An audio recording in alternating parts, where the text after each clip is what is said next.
네, 안녕하십니까. 우리 이번 시간에는 학교 리더십에 대해서 한번 배워보도록 하겠습니다. 자, 우리가 리더십 하면 사전 우선 볼까요? 지휘자로서의 능력이나 자질, 통솔력, 지도력을 얘기한다라고 되어 있습니다. 자, 우리 많은 음, 음, 사례를 찾아볼 수 있는데요. 우선 왕이요. 왕의 자 신하들을 어떡합니까? 이끌죠. 그죠? 자, 있게 이끌다라는 것도 한편으로는 리더십이 있어야 된다라고 얘기를 합니다. 자, 왕뿐만이 아니라 자, 우리 대통령도 리더십을 가지고 있어야 되고요. 자, 그다음에 교육감도 리더십이 있어야 될 거고요. 학교에서 있는 학교장 선생님도 리더십이 있어야 될 거예요. 근데 교사도 리더십이 있어야 돼요. 왜 그러냐면 자, 이런 리더십을 가진 사람을 따라가는 사람들이 있죠. 이걸 우리가 뭐라고 하냐면 팔로워라고 얘기를 합니다. 다시 말하면 자, 따르는 사람이라고 얘기를 할 수 있어요. 자, 그렇다면 이 분들이 이끄는 지위에 있는 사람들인데, 그죠? 이 사람들은 따르는 지위에 있는 사람들이에요. 자, 그렇다면 이 사람들은 대부분이 다수예요. 그죠? 자, 근데 지위를 이렇게 이끄는 지위에 있는 사람들은 소수입니다. 심지어는 한 명일 경우가 많아요. 그죠? 그럼 이 다수를 소수가 이끌어서 어떻게 하는 겁니까? 그죠? 이 조직체의 목표 달성을 잘 해야 되는 거죠. 그죠? 다시요. 자, 봅시다. 그래서 우리가 이걸 간단하게 생각을 해보면 이 조직에 있어서의 여기 있는 장들이 자, 여기 있는 팔로워들을 이끌어서 조직의 목표를 달성을 해야 되는데 뭐 생산성을 높일 수도 있고요. 뭐 효율적으로 높일 수도 있고요. 좀 빨리 할 수도 있고요. 여러 가지 가치를 이렇게 긍정적으로 이끌어내야 되는 것이 바로 리더십이었어요. 그죠? 자, 그렇다면 여러 학자들이 리더십을 어떻게 정의했는지 봅시다. 자, 음, 에치오니는 뭐라고 리더십을 정의했냐면, 자, 지도성은 인간적 특성의 근거를 둔 권력이며 일반적으로 규범적인 성격을 가지고 있다라는 뜻이죠. 다시 말하면 인간적인 특성이에요. 이건 다시 말하면 선천적으로 타고 태어났다라고 얘기할 수 있는 겁니다. 실제로 1950년대 이전에는 뭐였습니까? 지도성은 타고 태어난다라고 얘기를 했어요. 그죠? 그래서 귀족 가문에서는 사람들을 이끄는 리더가 될 것이고, 자, 평민들은 이러한 귀족들을 뭔가 부양하면서 따라가야 하는 팔로워가 돼야 되는 것이다 라고 했어요.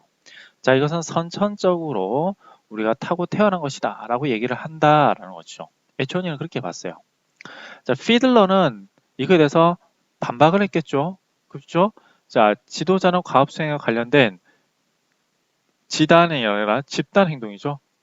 집단 행동을 지시하고 조정하는 일을 부여받은 집단 내의 개인이다 라는 겁니다. 그죠? 자, 오타가 있으니까 조금 자, 이것은 집단이에요. 집단입니다. 자, 보시면 알겠지만 집단의 행동을 지시하고 조정하는 일입니다. 그죠? 자, 이런 것들을 얘기했던 분이 피들러예요. 자, 바스는 뭐라고 했습니까? 지도성은 자, 목표를 달성하기 위해서 이때 목표 달성이 들어갔죠. 그죠? 여기는 목표 달성이 없었어요. 근데 이제 바스부터는 목표 달성이 나옵니다. 집단도 영향을 주는 과정이다 라는 뜻이 되겠죠. 자, 그렇다면 이러한 것들을 모두 합쳐서 일반적인 지도성 이론이란 무엇이냐? 공식 조직과 비공식 조직에서 여튼 조직에서 다시 말하면 조직에서 그죠?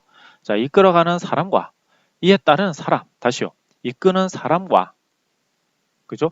이런 이끄는 사람을 따라가는 사람과의 상호 관련성이라는 겁니다.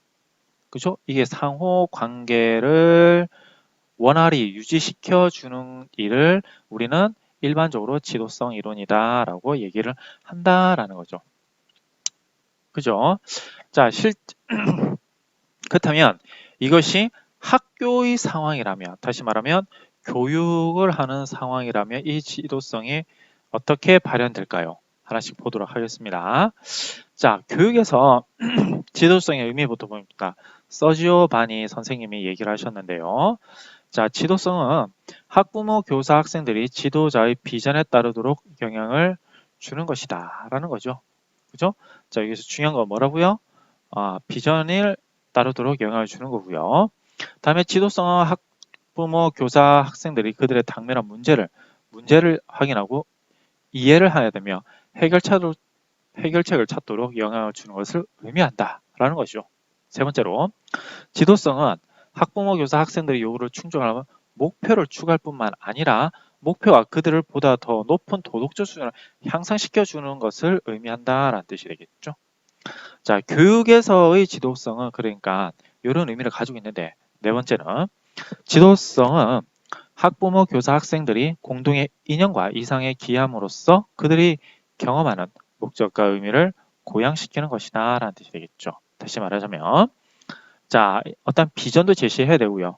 문제를 확인하고 해결할 수 있어야 되고 서로 간의 목표를 설정해서 이상향을 세워야 된다라는 것이 교육에서 말하고 있는, 어떻게 보면 리더십의 지도성의 의미라고 할 수 있는 겁니다. 그죠? 자, 그렇다면 이러한 리더십이라 할게요. 지도성이라고도 하는데요. 그죠? 자, 그렇다면 이러한 리더십의 발전의 방향을 한번 보도록 하겠습니다. 이거 같은 경우는 여러분들이 좀 알고 계셔야 됩니다. 자, 어렵지는 않아요. 과거서부터 50년대까지는 특선입니다. 다시 말하면 선천적으로 타고 태어났다라는 뜻이죠. 그죠? 선천적으로 자, 리더와 아닌 사람들을 개인적으로 나눠야 된다라는 것입니다. 근데 이제 70년대까지는 행동론이라는 거죠.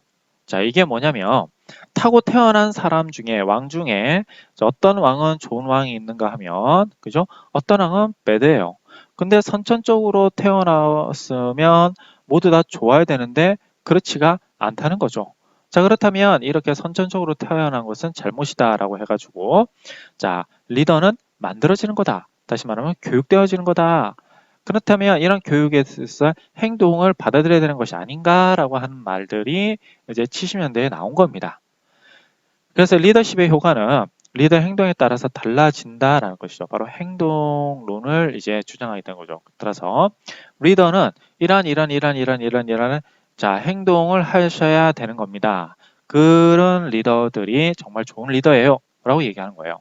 근데 80년대에 들어와서는요, 자, 70년대까지는 굉장히 그렇습니다. 산업 사회를 거치면서 이렇게 들어왔는데, 이 80년대 오면서 인간이라는 개념, 즉, 자, 비공식적 조직이라든지 인본주의 사상이 좀 더 확대되게 되는 겁니다.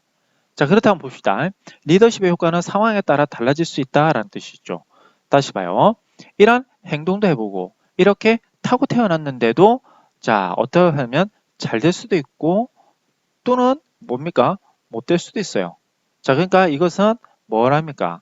아하, 사람 내에 있는 것이 아니라, 어디에 있더라? 사람에 있는 것이 아니라 뭐에 기인하더라? 상황을 하더라 라는 뜻이 되겠죠. 다시 말하면 아웃사이드의 영향을 많이 받더라 라는 것이 이제 80년대까지의 상황론으로 발전하게 되는 겁니다. 자, 그래서 나왔던 것이 이제는 이제 상황론을 좀 더 강조해 줄 수도 있고요. 또는 선천적도 강조해 줄 수 있고요. 또 행동론도 가져해 줄 수 있고요. 또는 이 상황이 굉장히 복잡하게 되면서 각 세부적인 상황에 맞는 세밀한 리더십이 생길 수도 있다는 거죠. 따라서 이것은 뉴 리더십 이론이 나타나야 되는데, 리더십은 추종자를 셀프 리더로 만드는 비전을 제공한다라고 되어 있습니다. 다시 말하면 이런저런 리더들이 많은 특성들을 가지고 나타난다라고 얘기하는 거죠.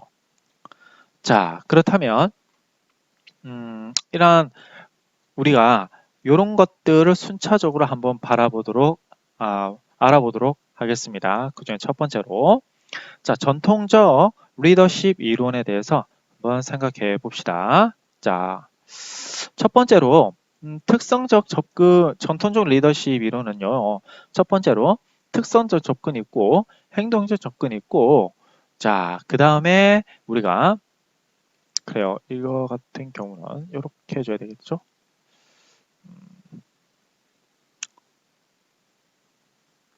고, 자, 여기에서 상황론이 이렇게 있습니다. 상황론이요. 자, 행동적 접근뿐만 아니라 상황론이 있는데요. 자, 하면서 설명을 드리도록 그렇게 하겠습니다. 자, 우선 자, 특성 이론입니다. 보시면 리더의 개인적 특성에 초점을 둔다라고 되어 있는데요. 특성론자들은 지도자적 특성을 구비한 사람들과 그렇지 못한 사람들의 두 유형으로 명확히 구분되는 것으로 보고 자, 지도자가 지니고 있는 선천적인 공통 특성을 식별하려고 노력하였다라고 되어 있습니다.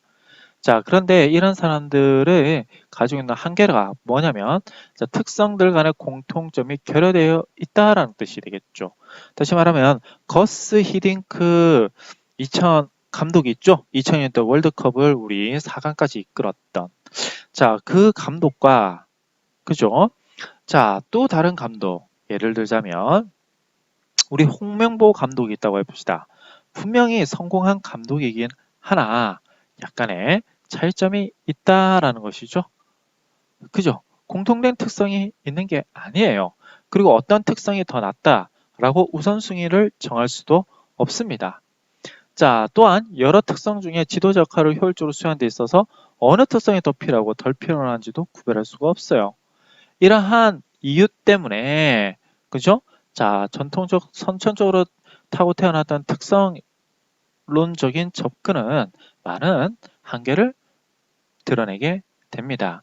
자, 근데 여 특성론적 접근에서 스톨딜은 그렇다면 가지고 있어야 되는 리더의 특성은 무엇인가 라고 해서 이렇게도 좀 나눠 봤습니다.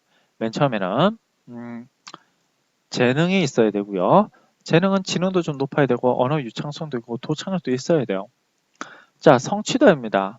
무엇인가를 이뤄냈다라는 것이 되죠. 학문적 성취가 있을 수도 있고요.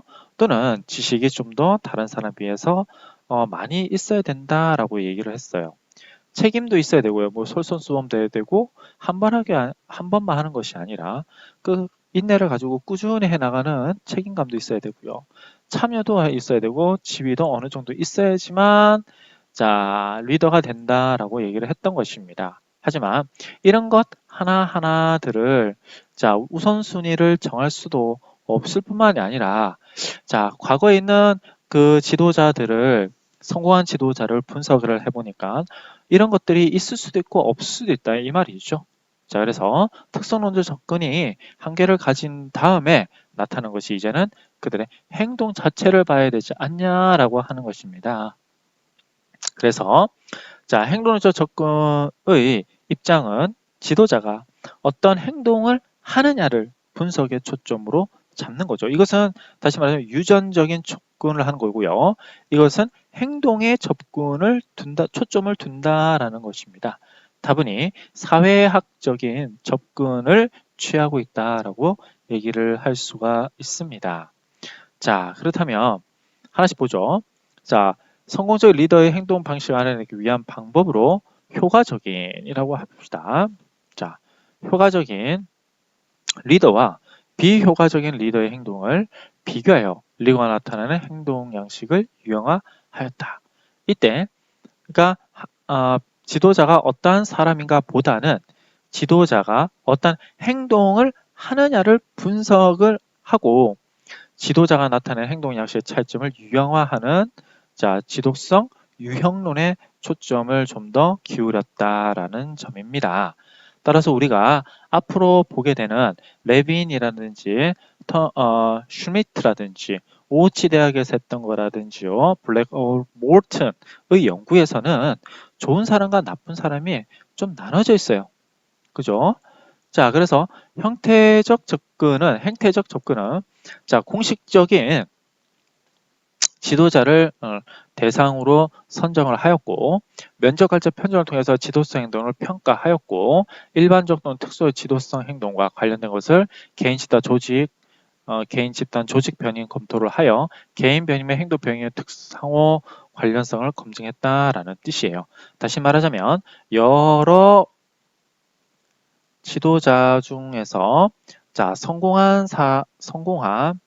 자, 지도자를 추출을 했고요. 그죠? 이 사람들을 뭐 했습니까? 행동 특성을 나눴을 뿐만이 아니라 물론 이렇게 면접이라든지 뭐 관찰이라든지요. 그죠?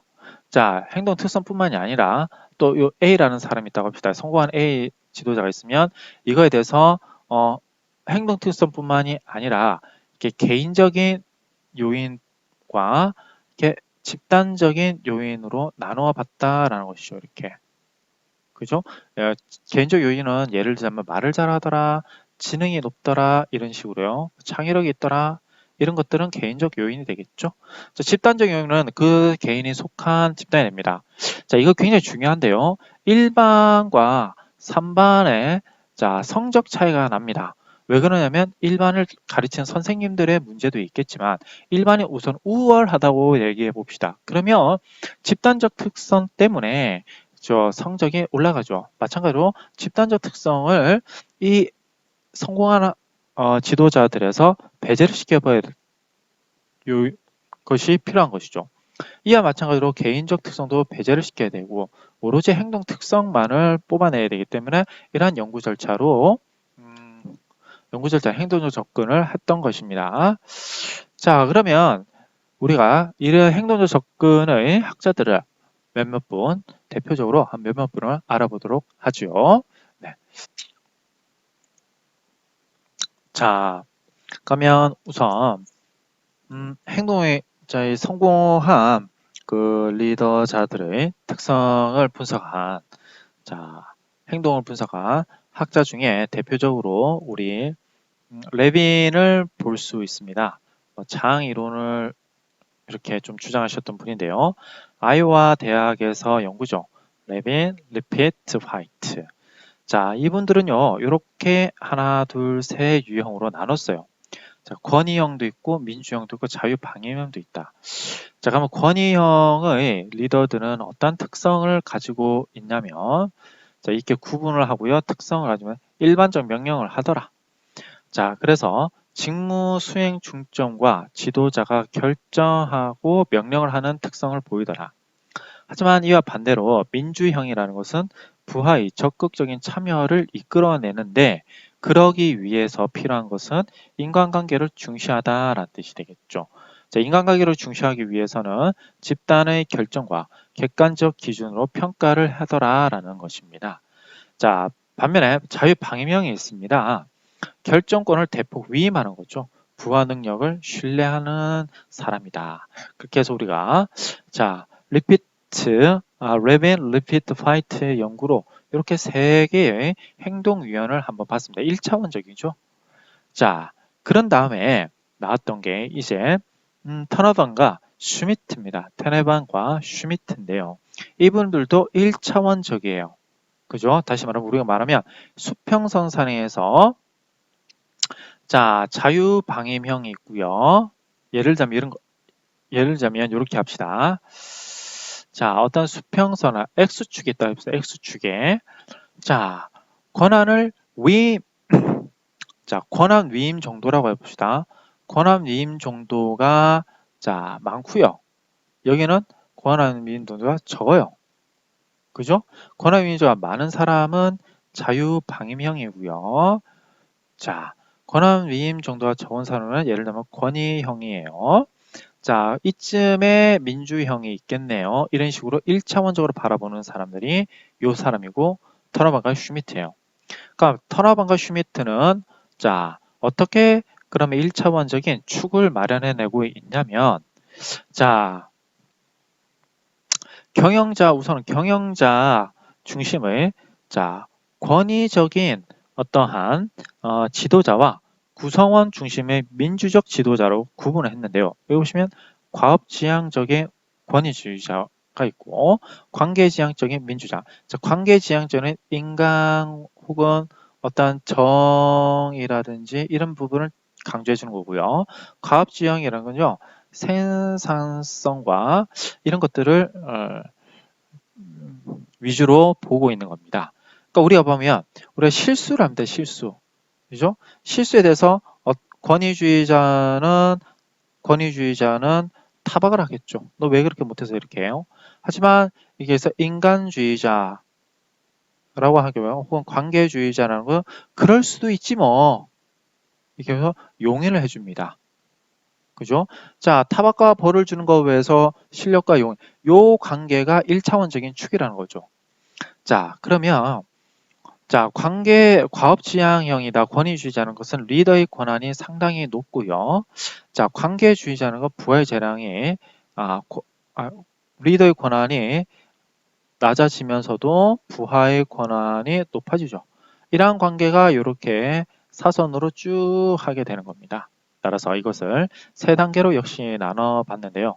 자, 이때 과업지향적이다라는 사람 리더들을 독재적 의사결정을 한다. 자, 반면에 부하의 또는 인간적인 면을 강조하더라. 실수를 용인해 주더라. 부드럽게. 이런 분들은 공동체적 의사결정을 하더라. 그리고 이 중간에 협의적 의사결정을 하는 사람들이 있더라라고 해서 이렇게 세 분야로 나눠 봤던 것입니다. 자, 그런 다음에 리커드 팀이 되겠어요. 리커드 척도라고 여러분들 혹시 들어봤습니까? 자, 그러한 리커드 척도를 만드신 분인데요. 이분도 굉장히 유명하신 분입니다. 자, 그렇다면 어떠한 리더들의 행동 특성들이 있었을까요? 한번 볼까요? 자, 우선은 아이고.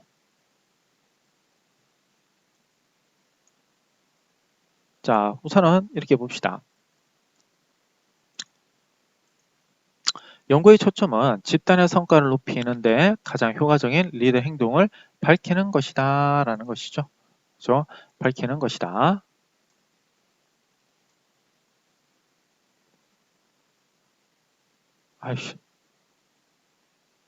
밝히는 것이다. 자, 그러면 하나의 범주를 보도록 하겠습니다. 똑같이 위에 페네반 or 슈미트의 연구처럼 과업 지향 행동과 종업원 지향 행동을 이렇게 나눠볼 수 있어요.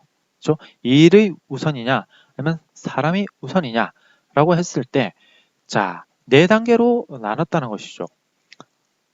자, 보시면 일이 우선인 사람에 있어서 목표를 강조해 주는 경우도 있고 자, 과업 수행 촉진을 하도록 행동을 유발시켜 준다라는 것이에요. 자, 그러면 목표를 강조하시는 분은 종업원들이 목표 달성을 하도록 동기를 부여하는 행동을 하도록 한다라는 뜻이 되겠고 자, 가입 소용을 촉진하도록 한 것은 역할을 명확하게 하고 자원 획득과 분배, 조직 갈등을 완화하는 행동을 한다라는 것이에요. 그죠? 자, 이게 무슨 말이냐면 리더 중에 잘 봤더니 그죠? 자, 요렇게 해가지고 여기를 봅시다. 자, 터너바 앤 스미트에서 이제 이렇게 쭉 나온 건데요. 자, 이분들을 잘 보니까 두 가지 부류로 나눠지더라라는 것입니다. 목표를 강조해 주시는 분도 있고요. 그죠? 목표 말고 목표를 달성할 수 있도록 자, 과업 수행에 중점을 두시는 분도 있더라라는 뜻이죠. 다시요. 절차라고 할까요? 그냥. 자, 일단 목표에 초점을 두시는 분들은 자, 다시 동기를 부여해 주고 이렇게 목표를 달성할 수 있도록 절차를 강조해 주신 분들은 역할을 명확하게 나눠주고 그 명확하게 나눠준 역할에 대해서 자원도 배분해 주면서 조직 간에 나타나는 갈등 완화하는 행동을 보이더라라는 것이죠. 반면에 여기 있는 자, 종업원 지향 행동의 분들은 어떻게 하냐면 두 가지로 또 역시 나눠진다는 거예요. 지원적인 태도를 그러니까 여기서 말하면 서포트를 해주는 분이 있는가 하면 자 상호 작용을 촉진해 주시는 부터 있더라. 자 인터랙션을 촉진해 주는 사람들도 있더라. 라는 거죠. 그러면 서포트 해주는 사람은 어떠한 리더들이냐면 종언을 돕고 관심을 보여주는 언행을 하더라. 한데 이게 상호작용을 하도록 하는 리더들은 리더와 종업원과 인간관계를 원활하게 만들어주더라 라는 것이죠. 자, 근데 요거랑 구별이 잘 할 수 있을까요? 구별이 잘 드러날까요? 구별이 잘 안 되죠. 구별이 잘 안 된다는 이러한 비판들도 받게 되는 것입니다. 자, 그렇게 해서 계속적으로 한번 가보도록 하죠. 자, 이렇게 1차원적으로 하다 보면 이것이 안 맞을 때가 있다라는 것이죠. 그죠? 자, 그래서 나온 것이 2차원적으로 다시 가업과 인간 두 가지 다 동시에 일어나더라. 다시 말하자면 협의적 의사결정 요건 것처럼 중간이 나타나다라는 것이죠. 그래서 우리는 어떤 어떠한 행동의 하나만을 놓고 볼 것이 아니라 두 가지 다 놓고 봐야 된다라는 것이죠. 그래서 어떠한 일들이 일어나게 되냐면 X축은 자 인간적인 측면 예를 들면 과학적인 측면으로 하고 Y축은 자 뭐라는 겁니까? 인간적인 측면으로 두고 생각을 하자라는 것이죠.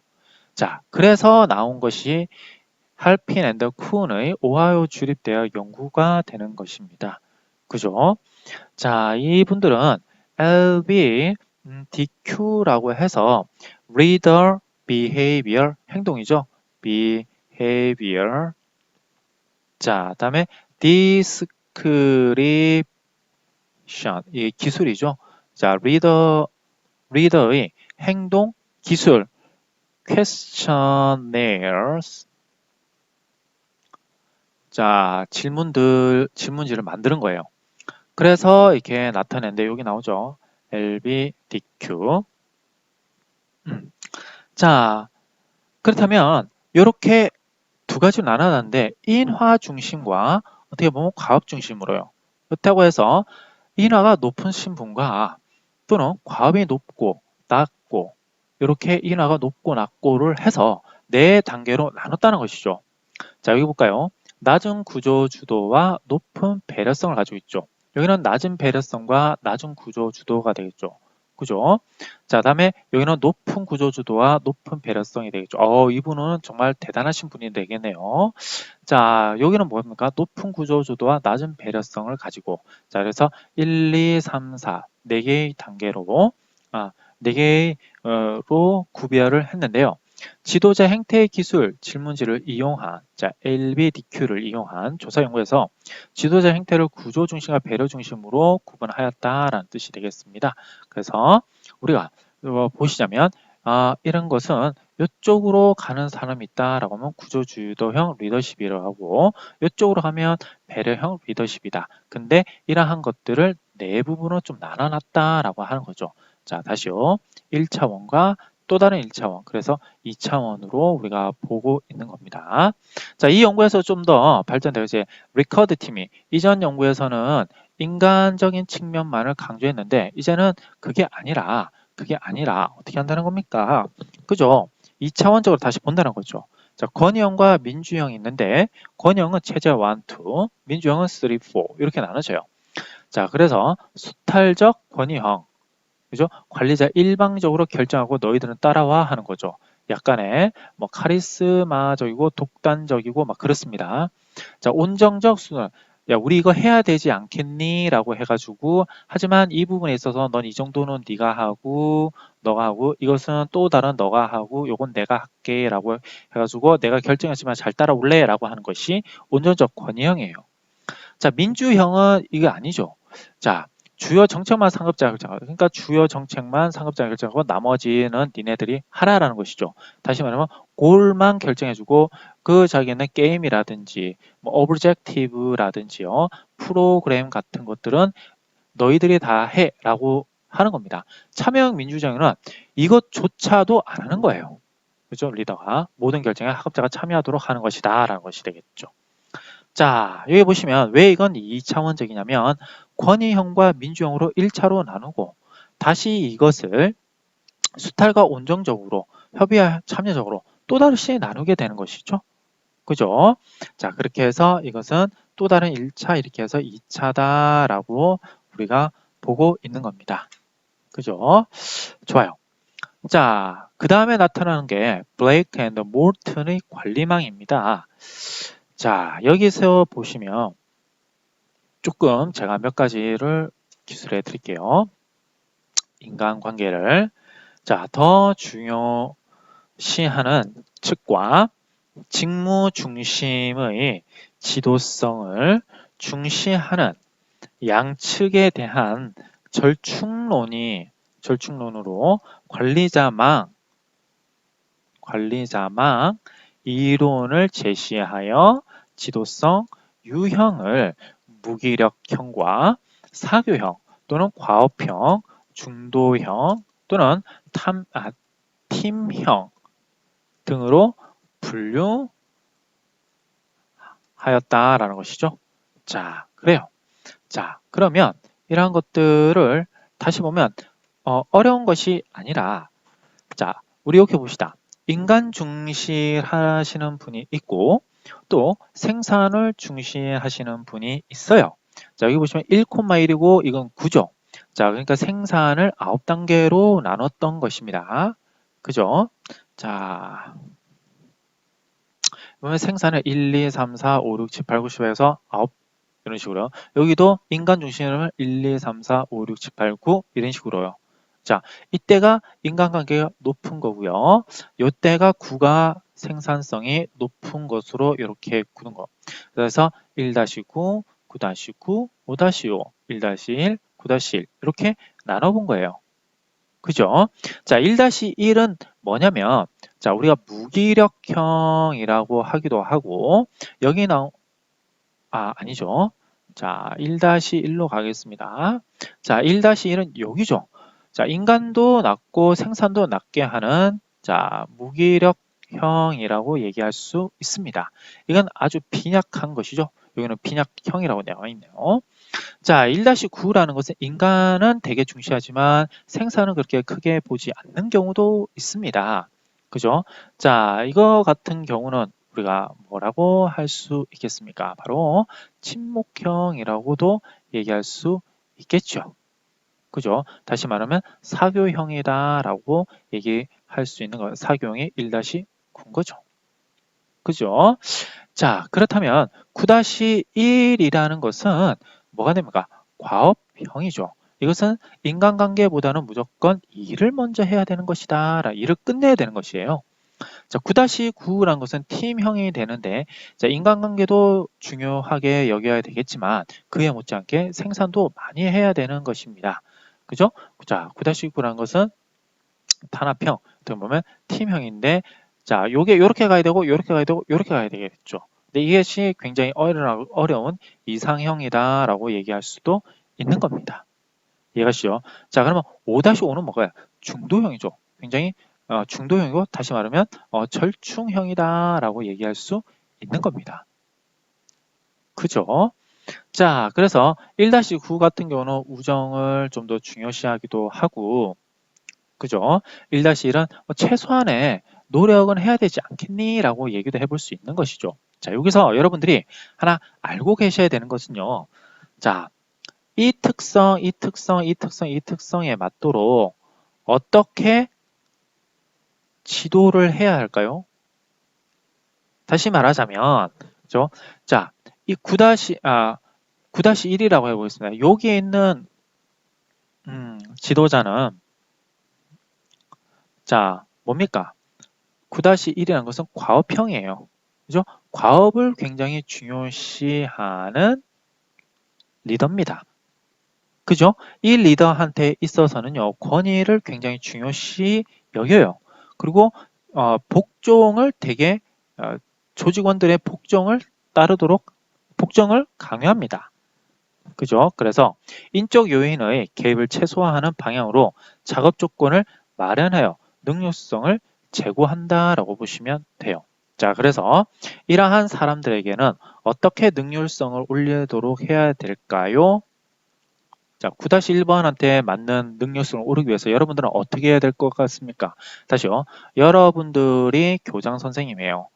그죠? 여기 예를 들면 부장교사가 있습니다. 근데 부장교사가 것이 1유형이에요. 다시 말하면 과업형이에요. 그럼 이런 분들한테 어떻게 해야지 능률성이 올라가겠습니까? 그죠? 권한을 많이 부여해 주면 되는 것이죠. 그죠? 그리고 인적 개입 요소, 다시 말하면 교장이 뭐라 왈가불로 할 필요가 없는 것이죠. 이해가십니까? 근데 여기는 또 다른 부장이 있습니다. 근데 이 부장님은 1-9유형이에요. 이 부장님은 단합형이고 어떻게 보면 뭡니까? 그죠? 단합이 아니라 친목형이죠. 그죠? 사교형이면서 이분들한테 있어서는 인간관계를 개선하기 위해서 굉장히 노력하시는 분이거든요. 그렇다면 어떤 업무도 일단 뭐 조금 말하면 빡빡한 업무보다는 인간관계를 좀 중시하는 업무를 주는 게 낫겠죠. 그래서 이 부장님한테는 예를 들면 연구부라든지 이런 업무를 주는 게 낫고, 이 부장님한테 있어서는 뭐 지역환경부서라든지 뭐 생활에서 뭐 상담 부서에 배분하도록 부서장으로 이제 임명하는 것이 더 낫겠지요. 여러분들 여기서 중요한 거요. 이러한 특성이 어떠한 특성이라고요? 행동 특성에 맞게끔 여러분들이 교장이라고 한다면, 만약에 여러분들이 교장이라고 하신다면, how to deal, 어떻게 처리를 해야 될까요? 라는 거죠. 어떻게 처리를 해야 될까요? 이분들한테는 과업을 더 주고, 이분들한테는 업무를 좀 줄여주고, 좀 인간관계를 중요시하는 업무를 주도록요. 또 이분들한테는 업무를 주면서 이상적으로 좀 갈 수 있도록 독려를 해주는 게 좋겠죠. 이분들한테는 업무도 좀 줄여주고, 인간관계를 좀 넓혀줄 수 있도록 얘기를 해주는 게 좋겠습니다. 다시요. 우리는 이론이 중요한 것이 아니라요. 지도성 이론이 중요한 것이 아니라 이를 바탕으로 해서 뭐를 여러분들이 적용을 할 수 있어야 됩니다. 적용을요. 좋아요. 그렇다면 마지막으로 그런 식으로 해서 나온 것이 이제 우리가 3차원적인 접근법입니다. 이건 상황 접근이죠. 다시 말하겠습니다. 우리가 3차원적인 적응에 들어가기 앞서서 이렇게 한번 생각을 해봅시다. 인간적인 측면이 있었어요. 그죠? 인간적인 측면이 있어요. 뭐 높고, 그죠? 많고, 크고, 적어요. 인간적인 면이. 인간적 면, 이 반대가 과업이 되겠죠. 이것은 특성을 타고 태어난 겁니다.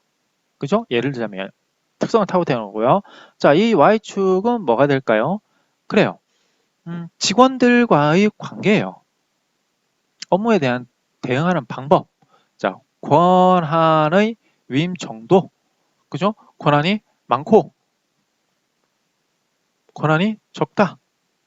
예를 들면 이렇게 되어 있는 거죠. 이게 1차, 2차, 그 다음에 3차가 나오는 거죠. 이렇게. 그죠? 다시요. 인간적인 측면이 있고, 업무적인 측면이 있고요. 그거에 더해서 상황적인 측면이 이렇게 나온 겁니다. 1차, 2차, 3차, 우리가 그래서 상황 접근론, 맨 마지막에 나온 것이 상황 접근법입니다. 다시 어떻게 발전했다고요? 요렇게 리더십은 발전하고 있죠. 인간의 본성에 초점을 뒀다가 업무에 초점을 뒀다가 근데 이것은 업무뿐만이 아니라 인간적인 측면을 했다가 그 다음에 발전하는 G 이론은 뭡니까? 상황에 초점을 둬야 된다라는 겁니다. 그래서 피들러를 우리가 좀 더 보셔야 되는데요. 상황 적응 모형, 즉 목표 성취 이론을 만들었습니다. 그죠?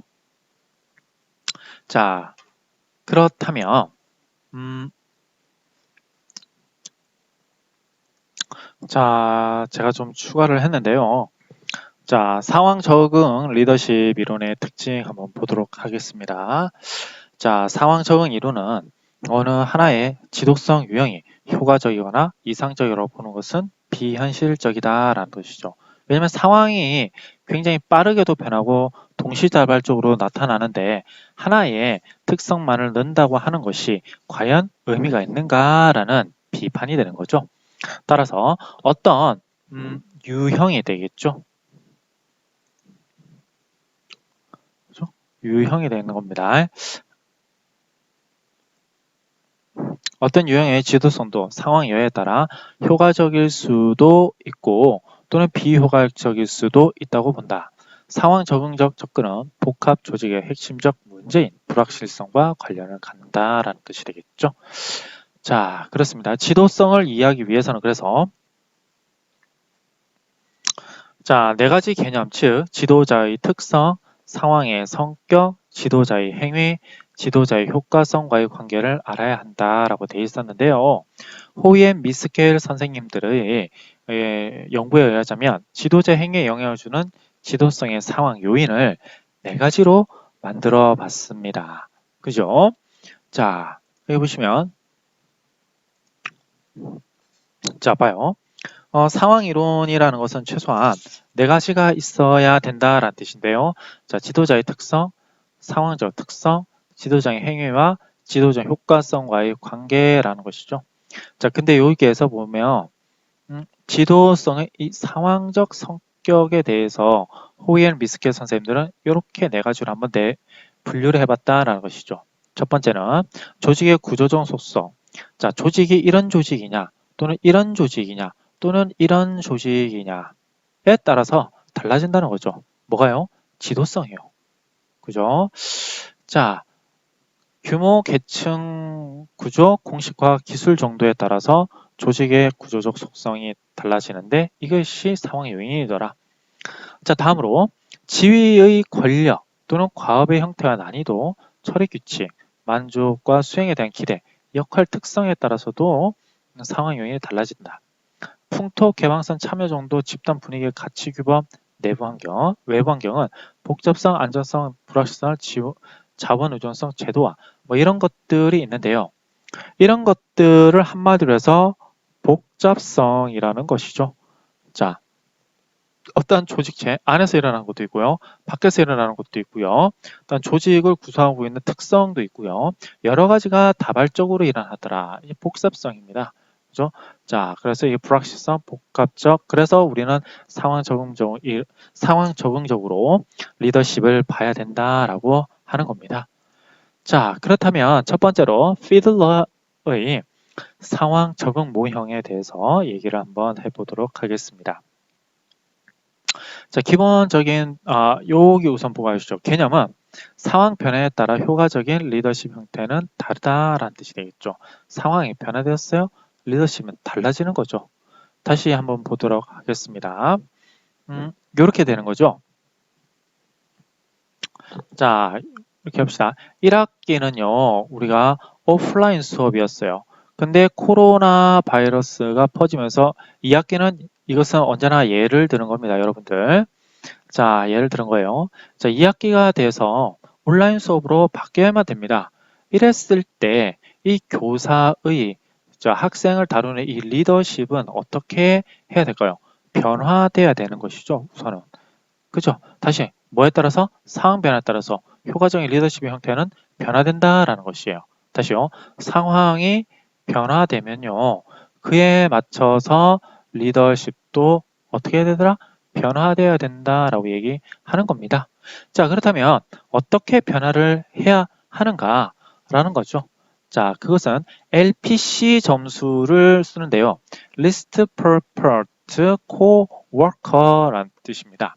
자, 가장 싫어하는 동료에 대한 평가 점수인데요. 자, 이 LPC 점수가 높을 때는 관계지향적이고요. LPC 점수가 낮을 때는 과업지향형으로 바꿔야 됩니다. 자, 이게 뭐냐면 LPC 점수부터 우선 알고 넘어가 보죠. 자, 요렇게 좀 보이십니까? 조금 그림이 작아서 보기 힘들 수도 있는데요. 자, 여기 잘 보시면 자, 색깔을 좀 이렇게 할게요. 자, 이렇게 우선은 1단계에서 2단계로 좀 내려왔다가 3, 4단계는 높아졌다가 4단계에서부터 다시요. 이게 이렇게 돼서 이렇게 날아갑니다. 자, 이게 뭐냐면 다시 보세요. 3차원적이죠, 우선. 그죠? 3차원적이에요. 자, 과업 구조와 지도자의 지위 권력과 지도자와 부하 권력 관계. 다시요. 자, X, Y, G축이죠. 3차원이에요. 자, 그래서 이렇게 몇 가지를 만들 수 있는 것인가? 하나, 둘, 셋, 넷, 다섯, 여섯, 일곱, 여덟. 8가지의 지위 구조가 리더십 유형이 나온 거죠. 자, 그것이 여기 하나, 둘, 셋, 넷, 다섯, 여섯, 일곱, 8개가 나와 있는 겁니다. 이해가십니까? 그죠? 자, 그런데 여기 잘 보시면 과학 구조가 있죠. 과학 구조가 있죠. 자, 지도자의 지위 권력 관계가 있죠. 그죠? 자, 여기 보시면 리더의 지위 권력 관계가 있죠. 그죠? 자, 그 다음에 여기 보시면 지도자와 부의 관계가 있죠. 리더와 구성원의 관계가 있죠. 자, 이것이 자, 낮고 높고가 돼 있죠.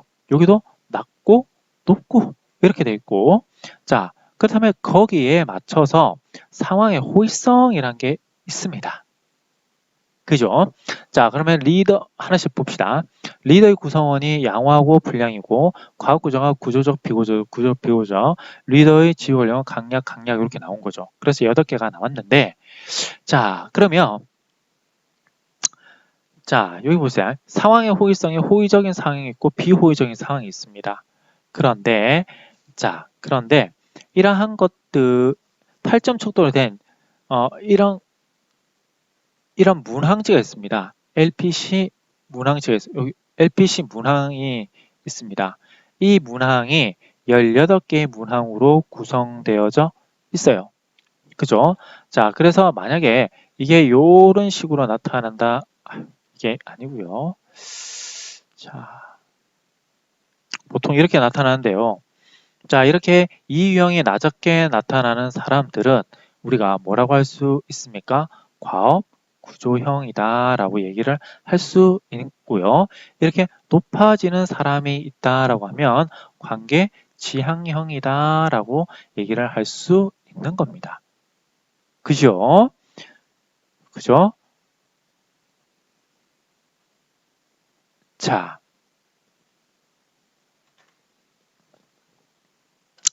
자, 그렇다면 자, 참고로 LPC는 가장 싫어하는 동료에 대한 점수를 평가하는 거예요. 그죠? 18개, 잠깐만요. 18개 문항으로 구성이 되어져 있습니다. 자, 근데 이 점수가 어떻다는 거죠? 높은 사람이 있고 낮은 사람이 있다라는 것이 되겠죠? 자, LPC 점수가 높아요. 그러면 관계 지향이라고 했었죠? 근데 LPC 점수가 낮아요. 그러면 과업 지향형이다라는 것이 되겠죠. 그래서 만약에 제가 이렇게 그래프가 났다고 해보겠습니다. 그죠? 자, 이거 같은 경우는 LP 점수가 평균에서 낮아요. 평균에서 낮으면 뭐라고 했습니까? 그죠? LP 점수가 낮아요. 다시요. 그림이나 좀 보였으면 좋겠는데, 자, LP 점수가 낮아요. 그러면 과업지향형이죠. LP 점수가 높아요. 그러면 관계지향형이죠. 이렇게 나눈다라는 것입니다. 그죠? 자, 그러면 다시 한 번 더 정리합시다. 상황 변수는 상하 관계, 업무 분담 구조, 지휘 권력으로 이렇게 쭉쭉 나와 있고요. 모형의 정형은 이렇게 두 가지 나눌 수 있죠. 자, 관계 지향형과 과업 지향형. 과업 지향형은 점수가 낮은 분이고 관계 지향형은 점수가 높은 분이에요. 그죠? 왜냐면 싫어하는 사람들에 대한 싫어하는 사람들도 잘 품어줄 수 있다라는 거기 때문에 자, 점수가 높으면 당연히 관계 지향형으로 가겠죠? 자, 그렇습니다. 근데 여러분 여기 봅시다. 여기서 점수가 높은 사람이 과업 지향형이죠. 근데 이 사람은 상황에 따라서 영향을 많이 받는 사람입니다. 이해가십니까? 자, 그래서 이러한 LPC로 해서 목표 성취를 달성하기 위해서는 이 사람들의 특성도 조금 어떻게 분류를 돼야 되는지도 파악하는 게 낫겠죠. 그렇죠? 자, 이와 비슷한 것들이 허쉬 앤 브랜차드에서 나온 겁니다. 역시 3차원적 리더십이고요. 성장 순기론이라고도 얘기를 하는데요. 자, 우선 여기 한번 봅시다. 여기 보시면 그래요. 이 그림을 보시고 생각을 해보시면 됩니다. 네, 여기도 우선은 네 가지로 나눠집니다. 지원형, 지도형, 지시형, 위임형이요. 그죠?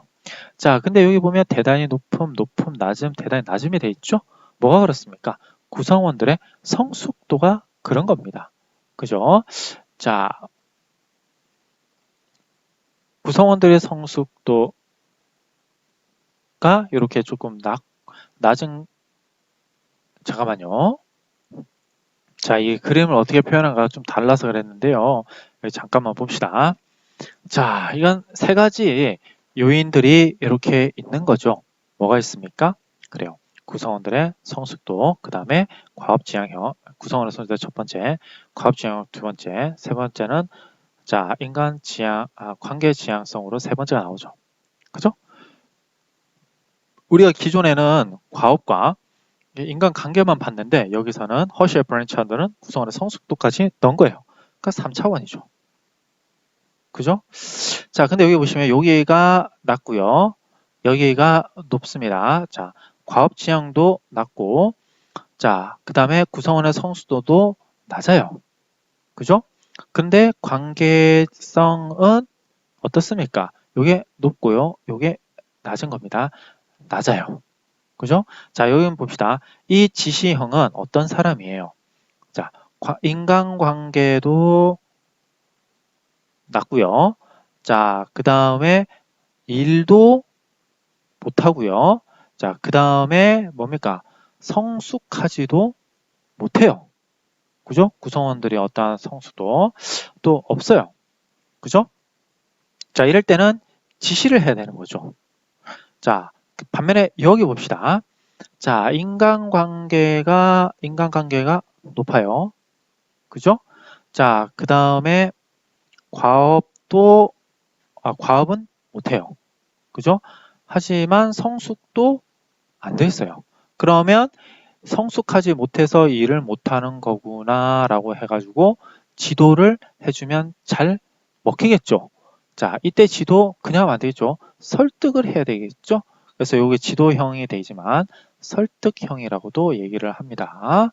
그죠? 설득만 잘하면, 그죠? 인간적으로 잘 설득만 하면 뭡니까? 성숙도 하고 과업도 일어날 수 있다라는 겁니다. 이렇게. 그죠? 자, 이렇게 해서요. 자, 여기는 어떤 리더들일까요? 그렇죠.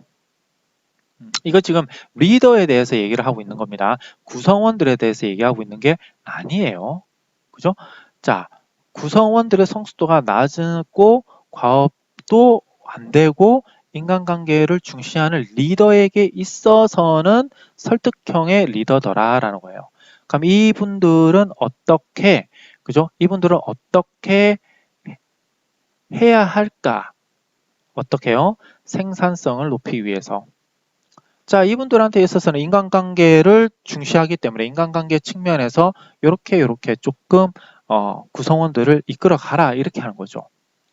자, 그러면 여기 봅시다. 지원형이라는 것은 관계도 중요시 여기고요. 리더가요. 또 과업도 중요시 여기면서 한편으로 구성원의 성숙도가 높아요. 그죠? 자, 우리 이런 거 같은 경우는 교사가 이런 집단이면 참 좋겠네요. 그죠? 자, 이거 같은 경우는 지원만 해주면 되겠죠? 그래서 참여형이다라는 겁니다. 어떻게 리더가 지원만 해주면 구성원들이 잘 돌아가겠구나라는 겁니다. 자, 리더의 유형이 지원형이고 참여형이라는 말이에요. 자, 이때는 리더가 어떻다라는 겁니까? 그죠? 자, 관계성은 별로 없고요. 자, 다음에 과업은 어떻습니까? 과업은 관계성 없지만 과업은 높지요. 다음에 구성원들의 성숙도도 높아요. 그러니까 구성원들이 과업을 잘하고 있는 겁니다. 그죠? 근데 리더가 별로 관여하고 싶지 않아요. 그러니까 어떻게 합니까? 권한을 위임해 주면 되는 거죠. 누구한테요? 리더가 자, 구성원들한테요. 다시요. 자, 여기서는 리더가 위임을 해주면 되고요. 여기서는 리더가 뭐 하면 됩니까? 자, 같이 참여해서 일을 하면 되고요. 여기서는 리더가 어떻게 해야 됩니까? 자, 구성원들을 설득을 해야 됩니다. 여기서는 리더가 어떻게 해야 돼요? 지시를 해야 되는 거죠. 자, 그래서 이것은 리더십의 이름이에요, 이게. 근데 이 이름 내에서, 이름 명칭에서 어떻게 구성원들을 다루어야 되는가라는 조직의 효율성을 달성하기 위한 말들을 어떤 내용들을 파악해 볼 수 있었습니다. 자, 그래서 여기 허쉬 앤 블렌차드 봅시다. 효율성을 결정하는데요. 자, 부하의 성숙도가 들어간다라는 것이죠. 자, 2차원적인 모형에다가 효율성을 들어가야 되는데.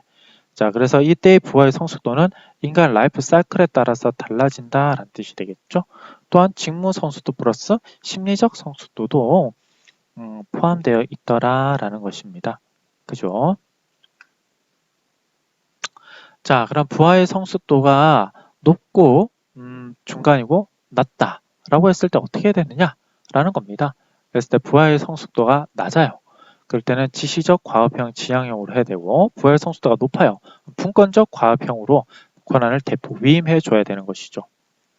자, 좋습니다. 그래서 여러분들 여기 보시면 이 지원형, 지도형은 이제 설득형하고도 비슷하고요. 위임형, 자, 이런 것들은 리더십 유형이고요. 이 유형의 명칭에서 구성원들을 어떻게 이끌어 가야 되는지에 대한 내용들을 파악해 볼 수 있었던 겁니다. 자, 그 내용들이 이렇게 나와 있죠. 자, 지시형 볼까요? 구성원들의 동기와 능력이 모두 낮은 경우로 일방적인 과업 설명이 요구되는 상황에서 높은 과업 행위와 낮은 관계 행위가 적합하다라는 것이 되겠죠.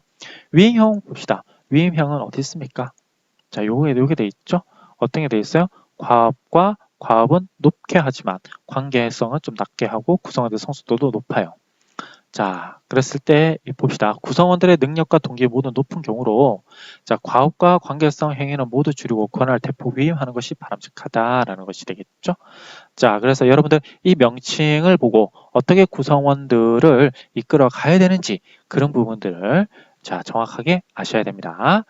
자, 그 다음에 레딘이 되겠습니다. 레딘은요, 3차원 지도성론이라고도 하는데요. 다시 말하면 리더 행동 유형의 상황 적합성이 들어가서 결국에는 3차원 이 지도성이라는 것이 되겠죠. 자, 근데 그림으로 우선 한번 봅시다. 인간과 과업이 있습니다. 그죠? 근데 그것을 이렇게 상황 적합성이라고 해서 관계형과 통합형 이렇게 좀 나눠봤어. 인간과 과업형을 해서 관계형, 통합형, 불령, 헌신형 요게 2차원적이었죠. 그죠? 자, 이 2차원적인 것을 이렇게 바꿔보는 겁니다. 상황에 따라서요. 이해가십니까? 자, 여기 보시면 우선 이렇게 봅시다. 이걸 이렇게 중앙으로 할까요? 자, 보시면 관계형은 두 가지가 있어요. 개발자, 이걸 조금 줄여봅시다. 네. 좀 줄이면 이제 그림도 좀 줄어들게 되겠죠? 그래요. 봅시다. 어려운 것은 아니고요. 여기 보시면 자, 리더십에는 가장 기본적인 리더십이 있어요. 이렇게. 그죠? 관계, 분리, 통합, 헌신형. 그죠? 자, 1, 2, 3, 4분면 이렇게 보시면 이렇게 나와 있죠. 통합형, 관계형, 분리형, 헌신형. 다시요. 이 통합형이라고 한다면 인간 관계를 중시하면서도 과업을 중시하는 사람이고요. 분리형이라고 하는 것은 인간관계에 초점 안 두고 과업도 초점을 안 두시는 분이고요. 자, 근데 관계형이라는 것은 또 과업보다는 인간관계에 초점을 두는 거고 헌신형이라는 것은요. 인간관계보다는 과업에 초점을 두는 경우다라는 것이죠. 자, 그래서 우리가 여기 보면 관계 분리, 통합, 헌신형 이렇게 나온 기본적인 스타일이 이렇게 있습니다. 그런데 이 상황이 효율성에 따라서 그죠? 효과성에 따라서 효과성이 높은 경우와 낮은 경우로 나눠지는 거죠. 자, 그건 뭐냐면 통합성이 이렇게 관리자와 타협자라고 해가지고 플러스 마이너스 헌신형은 플러스 온전적 독재와 독재자, 또 불령은 관료와 이탈자, 관계형은 개발자와 전도사 이런 식으로 좀 나눠놨습니다. 자, 그래서 이게 플러스로 가게 되면 어떻게 됩니까? 개발자, 관료자, 관리자, 온전자 다시 통합형이 관리자 형태로, 관계형이 개발자 형태로, 불령이 관리 형태로, 헌신형이 온전적 독재로 바뀐다는 것이죠. 그죠? 이해가십니까? 자, 그래서 지도성의 기본 유형을 이렇게 나타냈는데요. 이렇게 구분했는데요. 이 네 가지는 이 상황에 따라서 변화된다라는 겁니다. 그죠? 자, 그래서 효과성에 영향을 미치는 것으로서는 자, 이런 이 상황은 효과성에 영향을 미치는 거죠. 자, 그러면 그런 상황이 뭐냐? 효과성에 영향을 미치는 게 뭐냐? 뭐 기술이다. 그죠? 또는 상위자의 관계다. 또는 동료와 부하의 관계다. 이런 것들입니다. 이런 것들이 좋게 가면 요렇게 바뀌고요. 이런 것들이 나쁘게 가면 요렇게 바뀐다라는 뜻이에요. 그죠? 그래서 리더십이라는 것이 이렇게 여러 가지 상황에 따라서 바뀌더라라는 측면에서 우리가 레딘의 3차 모형을 이렇게 자 유형으로 볼 수 있었던 것이죠. 3차 리더십 유형으로요. 그렇습니다. 그러면 여기서 우리가 이렇게 3차원까지 봤습니다. 그죠? 자, 그 다음에 이거 하나 더 해야 된다. 하우스 앤드 에반의 통로 목표 모형이 있는데요. 그렇게 뭐 자주 나오는 것은 아닙니다. 그죠? 자주 나오는 것은 아닌데요. 한 번만 쭉쭉쭉 읽고 넘어가면요. 뭐 이 통로뿐만 아니라 뭐 경로라고도 얘기를 합니다. 자, 블룸의 기대 이론에 기초해 탄생한 이론인데 리더가 성과 달성 위해 각종 지원과 함께 그에 따른 보상을 연결시켜줘야 한다라는 주장이죠. 그러니까 일 시키고 나면 보상을 줘야 된다라는 거예요. 부하의 목적지 달성을 위해 경로 방향을 알려주고 자격과 관련해 코칭해주면서 부하의 지원을 도와주는 지도성 이론이다라는 뜻이 되겠죠. 우리가 코칭이에요. 코칭 쉽게 말하자면. 그죠? 그래서 블룸의 기대 이론은 참고로 보시면 그래요. 자신이 노력하면 어떤 성과를 가져오려는 기대와 그 성과가 보상을 가져오려는 수단성에 대한 기대감의 복합 참수에 의해서 동기부여가 된다라는 뜻이 되겠죠. 자, 기대를 했고 실제로 보상이 얼마만큼 왔는지에 따라서 동기가 더 커질 수도 있고 작아질 수도 있다라는 뜻이에요. 그죠? 자, 그런 이런 블룸의 기도에 바탕을 둔 게 하우스한 일반 모형이다. 그 정도로만 알아두시면 될 것 같습니다. 자, 그래요. 자, 이게 근데 이것만 알고 합시다. 그러면 좀 더 설명을 드리자면요. 자, 이렇게 설명을 할 수 있을 것 같아요. 자, 지도자의 행위가 있죠. 자, 뭐, 경로를 잘 탐색을 해주는 경우도 있고, 자, 보상도 열심히 해줘가지고, 기대에 부응하게 만들어주는 경우도 있어요. 그러니까 지도자 행위가 이렇게 있고요. 자, 하면 여기 상황적 행위가 있어요. 그죠? 자, 이거 구성원들의 이게 어떻게 보면 구성원의 특징이에요. 그죠? 자, 이렇게 있습니다. 그리고 뭐 환경적 특징이 있어요. 자, 아무리 하려 해도 구성원들이 잘 몰라요. 능숙하지 못해요. 그러면 잘 안 되는 거죠. 자, 이러한 관계 속에서 뭐가 나타나게 되냐면 구성원들의 지각이 일어나게 되는 겁니다. 자, 다시 봐요. 자, 구성원들이 업무를 잘 못해요. 지도자가 그걸 알고 어떻게 일을 하라고 알려줬습니다. 그리고 잘했을 때 보상도 줬습니다. 그렇게 하다 보면 구성원들이 서서히 뭡니까? 지각을 하게 되면서 발전을 하게 되는 것이죠. 그죠? 자, 이때 이제 효과성을 한번 물어본다는 것입니다.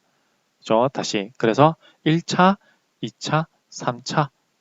그래서 이것도 상황적 3차라 해가지고 이 상황에 따라서 지도성 행위가 달라지고 그에 따라서 구성원의 지각이 달라진다라고 해서 3차원 모형에 넣는 경우도 있고요.